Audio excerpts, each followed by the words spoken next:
players. Man, State is looking. Oh man, he looks really nervous to me in that shot. Oh yeah, he is, man.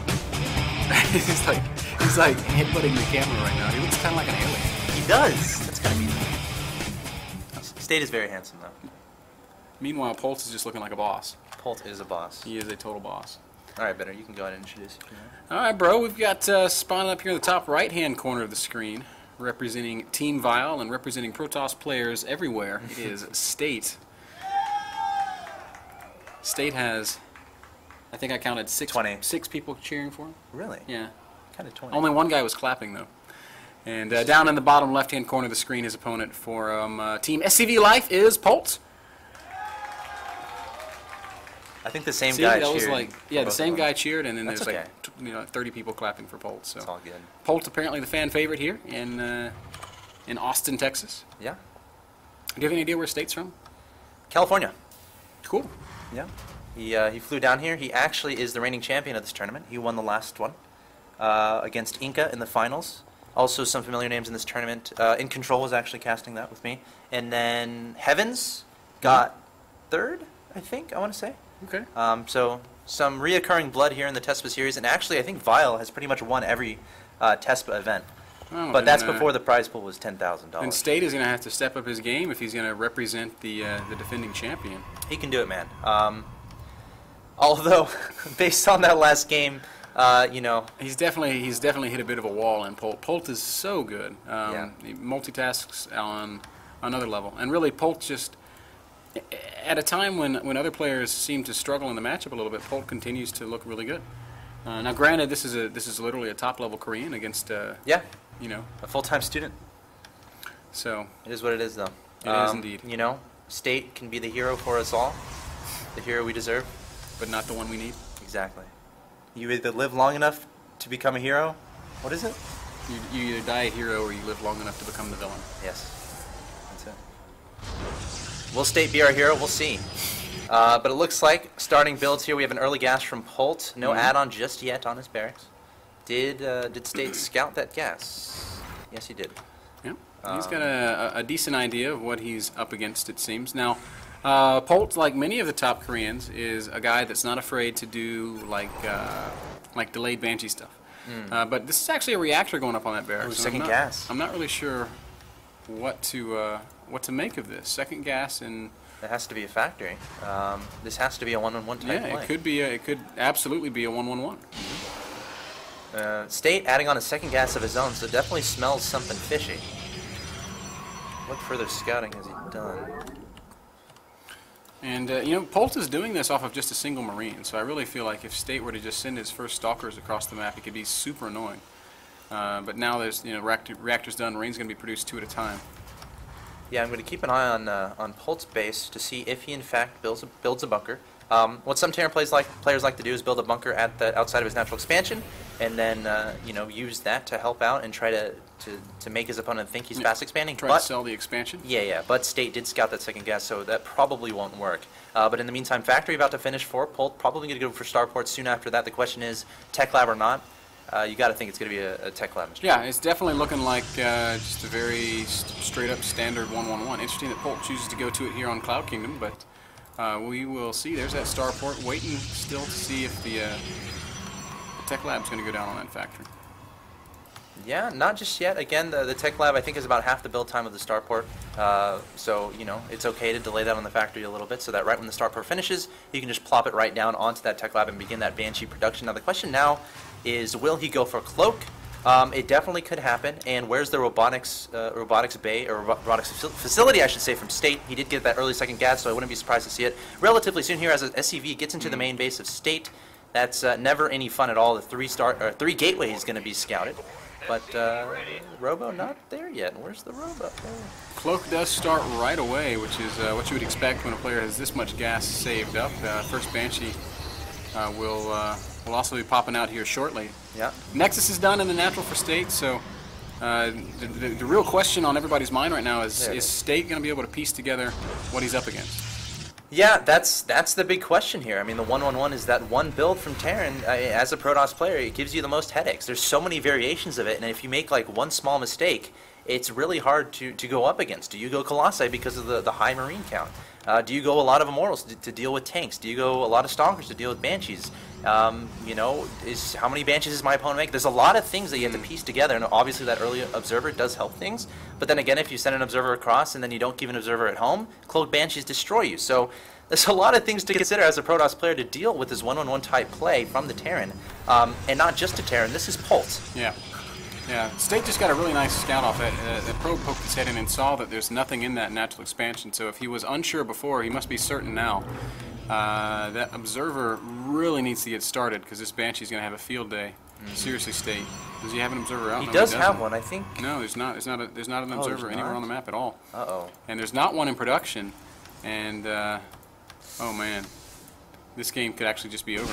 This is really bad. He wasn't supply blocked, I don't think. Observer being chrono boosted out right now for State needs to move his probes to his natural expansion. Stalker coming here, but there's the cloak immediately from Polt. Yep, and he's just going to dance around and kill as many probes as he possibly can. He's already up to 7. Wow. 8. He's going to get a 9th probe. No, he's not. Observer. Oh, he does get a 9th probe. Observer is going to pop out. There's 2 Stalkers underneath, so the Banshee's got to head for the hills.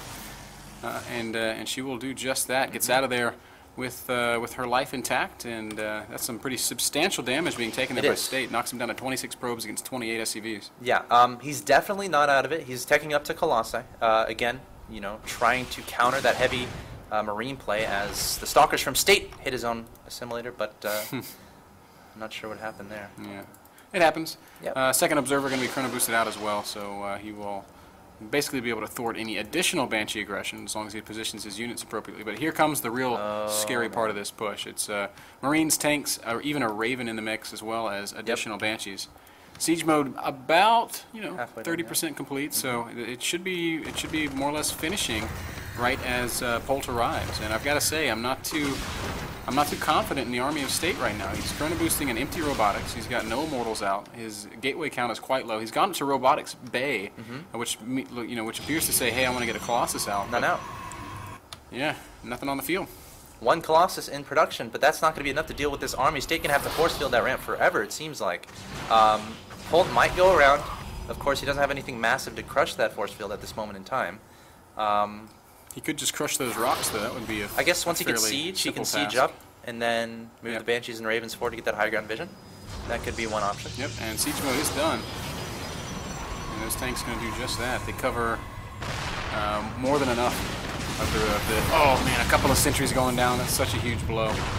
Stalkers are going to walk forward and try to get the Raven, but that's not going to work. And, God, this is just looking worse and worse for State every second. This is terrifying, man. It's going to be hard for him to engage this. He has to do it perfectly, but that's definitely a tall task if Colossus is on the field. State going to go for it here, moving forward. The Colossus trying to target down the tanks. Immediately GGing, and Polt's going to take it. Yep. State realizing that he was more or less licked, as they say here in Texas. And yeah, Polt's going to go on with a very quick, very easy 2-0 victory. It's in State down to the loser bracket. He's not out of this tournament yet. He's still got a lot of StarCraft left to play. Yep. And man, Polt makes it look so easy. Yeah, he's that good. Polt's a really good player, and we're gonna have an interview pretty soon here with our winner of that. And Polt will advance to the round of 4, and he plays the winner of. Do we know? Yeah, we do know. Is it White Raw? I can actually tell you he plays the winner of Violet versus the Muslim. Do we know the status of that? Yeah. I can.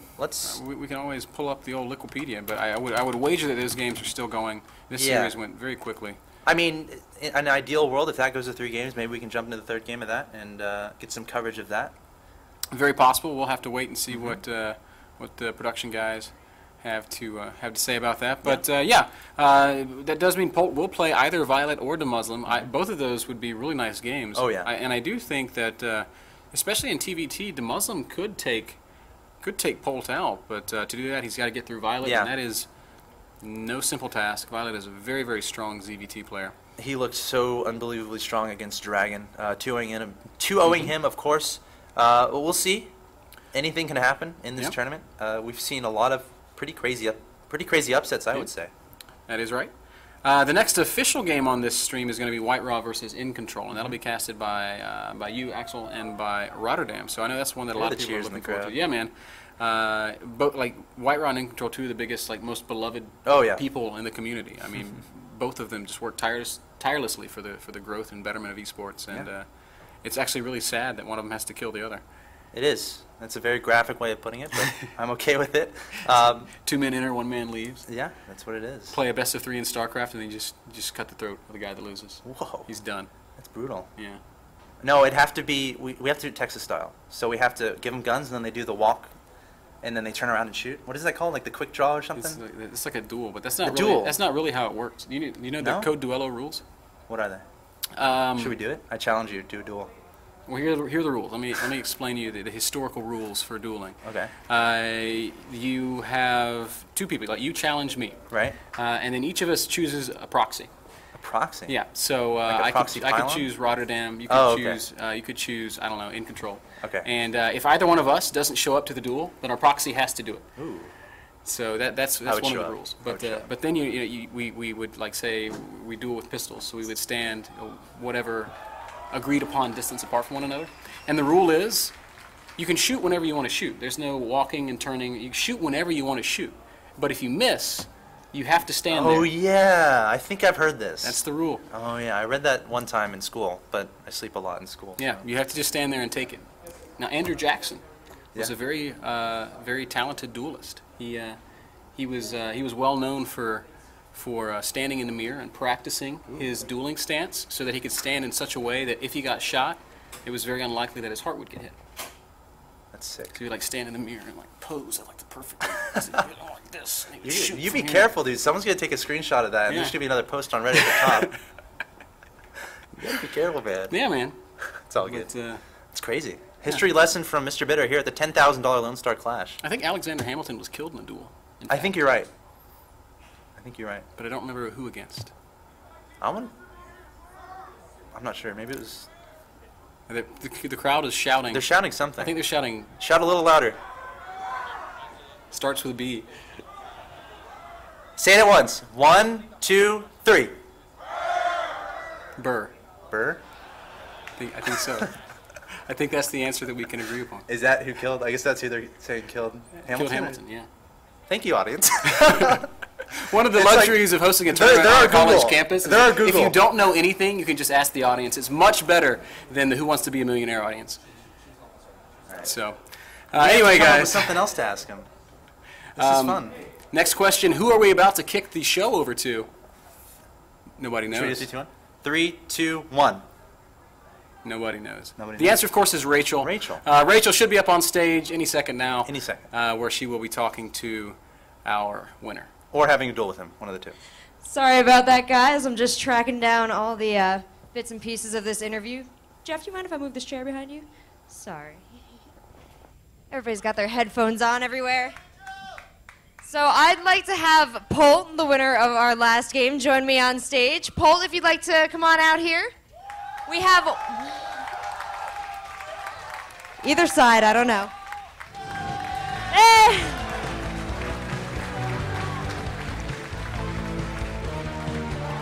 And we have once again selected questions from our Twitter. If we've chosen your Twitter name, you're in the running for a really cool prize. Be on the lookout for a tweet from us. You all ready for this? Are you going to do it in English? I'm ready. All right. Question number 1 is from Evil Genius Inc. All right, guys. They're sending a question over. How does Lone Star Clash compare to the other tournaments you've been to?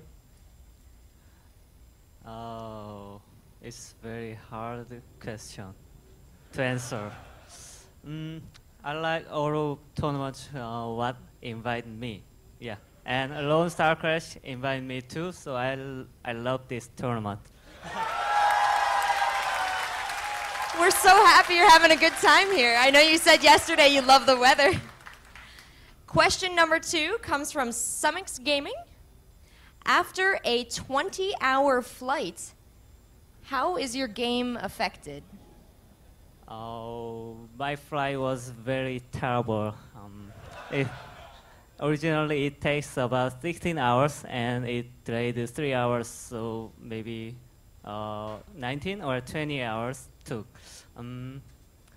it makes my condition too bad, but I take a 1-day break, so I'm okay now. Well, congratulations once again, Polt. We'll head backstage and relax. And in the meantime, I'd love to bring you White Raw versus In Control. Guys in the casting booth,